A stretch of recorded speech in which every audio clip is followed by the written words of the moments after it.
Good morning, children. Hope you people are doing well. Welcome to today's session, children.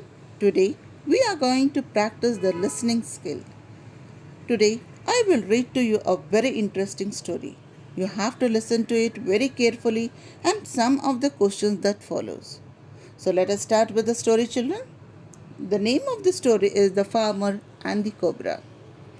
At the far end of the village lived a poor farmer. He lived in a small hut in the middle of a small piece of land. Years before, when he had come to live in the village, people had tried to be friendly. But the farmer was a strange man. He did not talk much to the people. Soon they went about doing their own work and left him to himself. Near the farmer's hut was an old tree. The tree had a hole, and in the hole lived a cobra. Where, when the days were hot, the cobra would come out of its hole and coil itself up in the shade of the tree. The farmer sat on the ground nearby until the sun had set, and he would then return to his house. One day, the man who owned the place came to the farmer and said to him, I must have firewood for my home.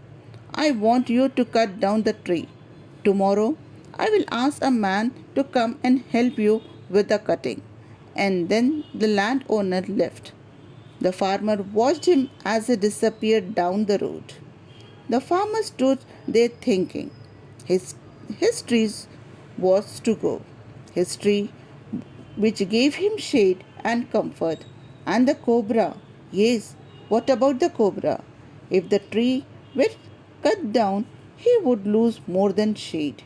He would lose the cobra too, his friend of the summer days. The farmer sat on the ground in the cool shade of the tree to think.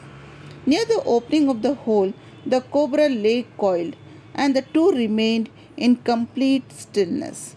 The sun set, but the man did not return to his house. The cobra sank into its coil as if it understood the great trouble of his friends. The next day, a man came to the farmer's hut. I have been sent by the landowner to help you to cut down the tree, he said. Well, the farmer said sadly, if it must be so, let's begin. They walked from the hut towards the tree. The farmer stopped suddenly and his heart sank. In front of its hole lay the cobra, cold and dead. So, children, I hope you people have understood the story. Now, you have to answer whether these statements are true or false. The farmer returned home in the afternoon. The owner of the tree wanted to have the tree to construct a house. The farmer did not like the tree to be cut down. The farmer died when the tree was cut down. The cobra died in front of its hole. After writing it true or false, you have to answer some of the questions, children. Why did the people leave the farmer to himself? Did the farmer talk to the cobra? Why did he refer the cobra as a friend? What kind of man was the farmer? Support your answer. So, children, you have to write answers to all these questions and true or false and send on my personal window. Thank you.